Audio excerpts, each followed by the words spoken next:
This is Democracy Now!, democracynow.org, the War and Peace Report. I'm Amy Goodman. We're spending the hour on the revolution that is unfolding right now in Tunisia. The latest news is that 3 members of the National Unity Government representing the protests in the streets have just pulled out of that unity government. We're going first to Juan, professor of history at the University of Michigan. His blogs inform comment online at juancole.com, his most recent book, Engaging the Muslim World. And then we'll be joined by Anthony Shadid, based in Beirut, also in Baghdad, but now in Beirut. Juan Cole, this latest news and the significance of this revolution.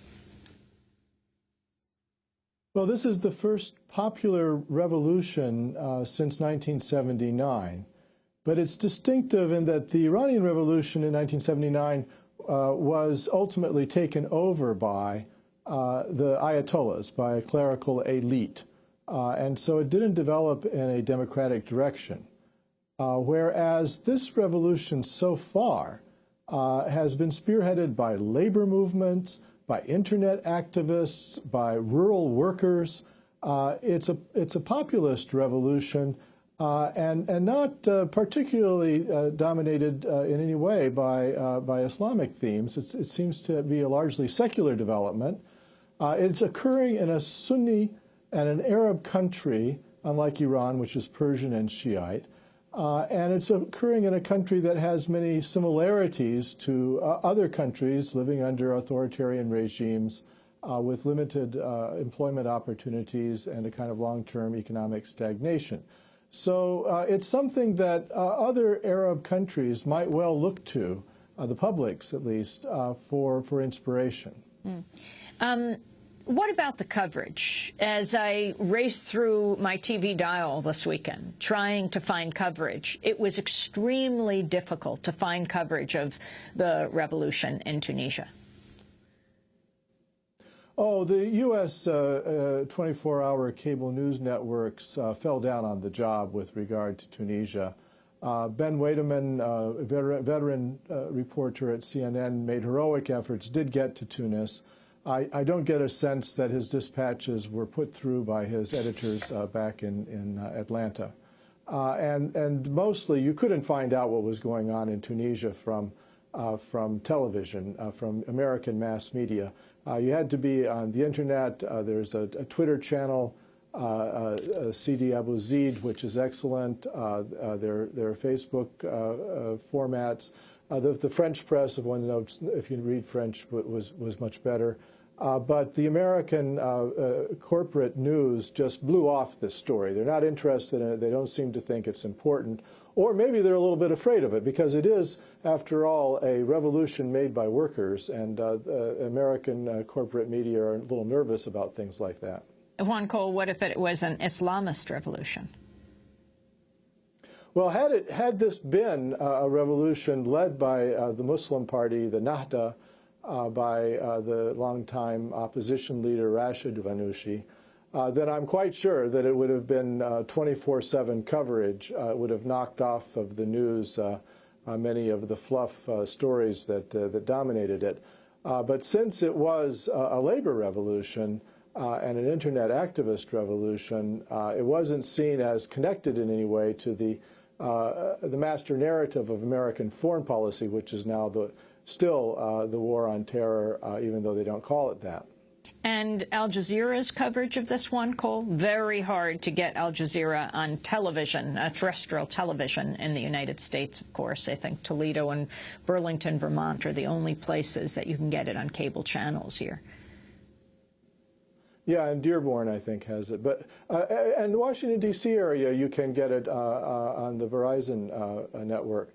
But the Al Jazeera English is difficult to get. For some strange reason, it's not available on Dish Satellite, which does run other foreign channels. And the Arabic actually is available much more widely because it is carried on Dish. Al Jazeera did an excellent job of covering the events, although it should be noted that many Tunisians were miffed at Al Jazeera because they felt that they gave too much airtime to the Muslim activists who were not representative of this movement. that Al Jazeera kind of has a little bit of a bias towards the Islamic movements. And can you talk about the effects on the whole region as you are monitoring coverage and reaction around the world, and particularly Saudi Arabia? Does the regime there, the autocratic regime that has been in power for decades, have something to worry about? Well, I think all the regimes in the Arab world are very nervous about this development. It is something new. I did survey the reactions. You know, interestingly, the Deputy Prime Minister of Israel expressed concern lest this spread and maybe regimes come to power more democratic but more hostile to Israel in places like Jordan and Egypt. Libya, interestingly enough, the longtime dictator Muammar Gaddafi, who started as a revolutionary himself, condemned the Tunisian people as immature and impatient. He said, you should have just waited Ben Ali out. Why would you be so eager to have a new president? And he sounded like an old fuddy-duddy and really did himself no favors, I think.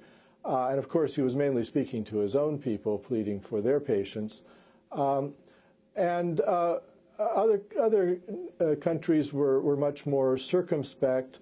The Arabs of Kirkuk in Iraq, who are now increasingly under Kurdish domination, threatened to make a Tunisian-style uprising if they didn't get their rights. So oppressed people in Gaza joined in demonstrations in solidarity. Oppressed groups throughout the region were delighted. Status quo powers, whether they are old revolutionaries like Gaddafi or status quo powers like Israel, were very nervous about this. And, of course, Ben Ali has taken refuge in Saudi Arabia, and if you heard Faris Mabrouk, they're calling for him to be extradited back to Tunisia to be tried. Well, Saudi Arabia has long served as a kind of asylum or refuge for deposed politicians. Nawaz Sharif of Pakistan went there when he was overthrown by Pervez Musharraf. Idi Amin went there. This is nothing new. One thing to keep in mind is that Tunisia is not an oil state. And it suffered from a kind of nepotism that was extreme. I mean, the U.S. leaked cables from WikiLeaks suggest that 50% of the economic elite of that country was related in one way or another to the president or to the first lady, Layla bin Ali and her Trabulsi clan. So the combination of not having any extra resources to bribe people and buy them off, and also of monopolizing the country's economic resources in the hands of a few relatives, was unique to Tunisia. I mean, there are similar situations, but the Tunisians took it to an extreme. You say this is not. You say this is not a WikiLeaks revolution, but a hunger revolution. Well, it's a revolution. You know, all revolutions are multiple revolutions happening at the same time. So there's a strong element of economic protest. There's a class element. 20% of college graduates are unemployed. There's extreme poverty in the rural areas. And the regime was doing things that interfered with economic development. They would use the banks to give out loans to their cronies, and then the cronies wouldn't pay back the banks. So they were undermining the financial system. And that made it, and the extremeness of the dictatorship, the demands constantly for bribes, discouraged foreign investment. So the regime was all about itself. It was doing things that were counterproductive, and it injured the interests of many social groups, the college-educated, the workers. Now, the three ministers that pulled back out of the National Unity Government today were from the General Union of Tunisian Workers, which is an old, long-standing labor organization. So it was a mass movement. It included people from all kinds of backgrounds. Juan Cole, we're also joined by Anthony Shadid from Beirut, the foreign correspondent for the New York Times, two-time winner of the Pulitzer Prize for International Reporting. As we wrap up this broadcast, Anthony, talk from your perspective in Beirut about the significance of the Tunisian revolution, especially as Lebanon's National Unity Government collapsed last week, and what that means for Lebanon. you know, what struck me, Amy, was how electric of a moment it actually was in the Middle East. I mean, it's not an overstatement to say that every conversation that you heard the past 2 days was dominated by the events in Tunisia. And I think in a way it was almost an antidote to the demoralization you've seen in the region over the past few years, the carnage in Iraq, Israeli intransigence, divisions among Palestinians, the utter inability of governments in Egypt and Saudi Arabia to reform themselves. Here, for the first time in a long while, you saw this moment in Tunisia, this popular revolt, a revolution, and I think it was just electric. It electrified people across the Arab world, mainly for that